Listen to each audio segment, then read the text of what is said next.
ABM Khairul হকের কথা ওই যে বারবার বলেছেন এবং আপনি বলেছেন অমিশনের কথা। অমিশন বলতে এটা ক্লারিক্যাল মিস্টেকই বোঝায়। যে জিনিস আপনি শর্ট জাজমেন্টে আনেন নাই, আপনি একটা স্ট্রাকচারাল পরিবর্তন আনবেন আর আপনি বলবেন যে ওইটা আমার অমিশন হয়ে গিয়েছিল।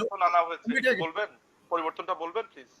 কোন পরিবর্তন আনা যায় না আদার দেন ক্লারিক্যাল মিস্টেক। ক্লারিক্যাল মিস্টেকটা কি? ক্লারিক্যাল মিস্টেক হচ্ছে যে আমি জাস্ট জানতে চাই, সরি একটা সেকেন্ড, উনার শর্ট জাজমেন্ট থেকে উনার যে বিগ জাজমেন্টে উনি কোন জায়গাটা পরিবর্তন এনেছেন সেটা একটু আমাদেরকে বলবেন। রেফার করবেন প্যারাটা। যে তিনটা ডাইরেকশন দেওয়া ছিল এই তিনটা ডাইরেকশন উনি রাখেন নাই, এবং এই যে তিনটা ডাইরেকশন রাখলেন না, এটা পুরো জাজমেন্টের স্ট্রাকচারাল পরিবর্তন, যেটা আমাদের দেওয়ানি কার্যবিধির 152 ধারার স্পষ্ট লঙ্ঘন। এবং এটা যদি রিভিউ করা হয় তাহলে উনার এই জাজমেন্টটা কিন্তু বাতিল হয়ে যাবে এবং ত্রয়োদশ সংশোধনী কিন্তু বহালই থাকবে। এখন প্রশ্ন হচ্ছে যে আপনি আরেকটা জিনিস বললেন অমিশনের কথা। অমিশন বলতে কিন্তু এখানে ক্লারিক্যাল মিস্টেকই বোঝায়। ক্লারিক্যাল মিস্টেকটা কি জনগণকে আমি একটু ব্যাখ্যা করি। ক্লারিক্যাল মিস্টেক হলো যে কাউকে 15 বছরের কনভিকশন দেওয়া হয়েছে, এখন ভুল করে উচ্চারণ করার সময় এখানে 5 বছর শব্দটা বলা হয়েছে। তার মানে যে এক কিন্তু উনি আনইনটেনশনাল ভাবে বলেছেন, অথবা কম্পিউটারে কম্পোজ করার সময় ওনার যে টাইপিস্ট এই ভুল করেছে, এটাকে বলে ক্লারিক্যাল মিস্টেক। কিন্তু এইগুলো ছাড়া কোনো স্ট্রাকচারাল পরিবর্তন আপনি ফৌজদারি কার্যবিধি 369 এবং দেওয়ানি কার্যবিধি 152 এটা পরিবর্তন আনা যায় না। তারপরেও আপনার সাথে আমি আর্গুমেন্টের খাতিরে যদি আমি ধরে নিই এবিএম খায়রুল হকের জাজমেন্ট সঠিক, কিন্তু আপনার তো পঞ্চদশ সংশোধনী তো এবিএম খায়রুল হকের জাজমেন্টকে সামনে রেখে তো করা হয় নাই।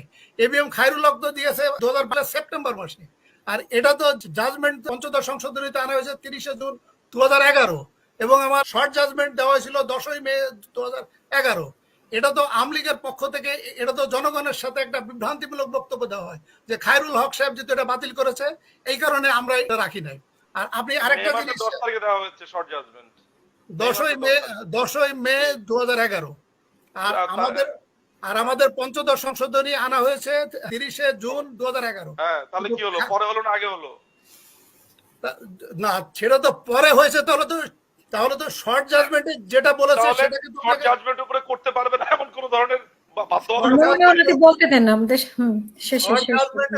করতে পারবে না সেটা তো আমি বলি না। শর্ট জাজমেন্টের উপর করতে পারবে পার্লামেন্ট, ঠিক আছে। অ্যাপিলেট ডিভিশন যে জাজমেন্ট দিয়েছে সেটা তারা নাও রাখতে পারে। সেক্ষেত্রে আমাদের সংবিধানের 78 ধারাতে বলা হচ্ছে যে পার্লামেন্ট ইমিউন, কিন্তু পার্লামেন্ট ইমিউন বা প্রিভিলেজ হলে কিন্তু সব জায়গায় কিন্তু প্রিভিলেজ না।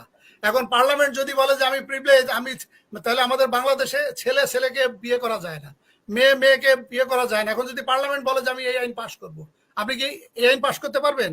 আপনার একটু অবগতির জন্য বলি লার্নেড ফ্রেন্ড, আপনি সংবিধানের আর্টিকেল 111-তে যে দেখবেন 111-তে বলা হচ্ছে অ্যাপিলেট ডিভিশনের জাজমেন্ট হাইকোর্ট, ম্যাজিস্ট্রেট কোর্ট, জজ কোর্ট, জনগণ সবার জন্য কিন্তু বাধ্যবাধকতা, এটা মানতে হবে। এবং এমপি সাহেবরা জনগণের ভোটে কিন্তু নির্বাচিত, তাহলে সেই ক্ষেত্রে এটা একটা রেওয়াজ। পার্লামেন্টের এমপি সাহেবরা এই যে অ্যাপিলেট ডিভিশনের যে শর্ট জাজমেন্টের যে অবজারভেশনটা ছিল সেটা সে মানতে বাধ্য না, বাট এটি তার মানা উচিত ছিল।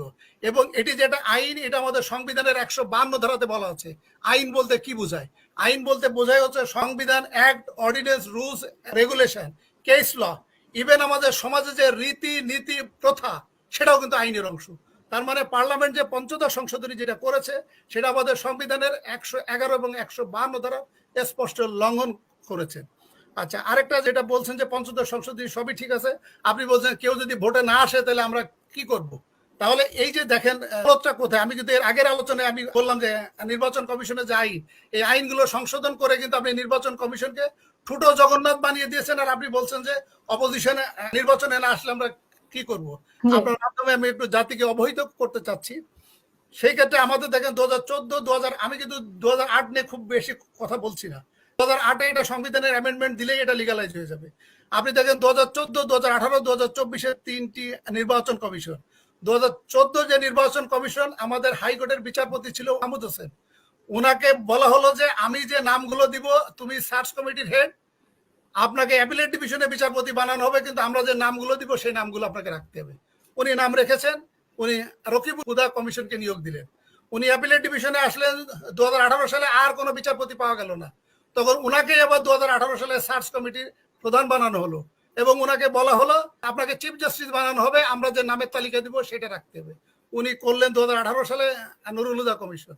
এবং এখনকার যিনি প্রধান বিচারপতি ওবায়দুল হাসান, উনি কিন্তু অ্যাপিলেট ডিভিশনে জাস্টিস থাকার সময় ওনাকে কিন্তু নিশ্চয়ই একই ধরনের কথা বলা হয়েছে। এবং দেখেন এই যে এখন যে হাবিবুল আওয়াল, ওনার নাম কিন্তু কোনো রাজনৈতিক দল কিন্তু প্রস্তাব করে নাই, যেটা নির্বাচন কমিশন নিয়োগ বিধিমালা 2022-এর স্পষ্ট লঙ্ঘন।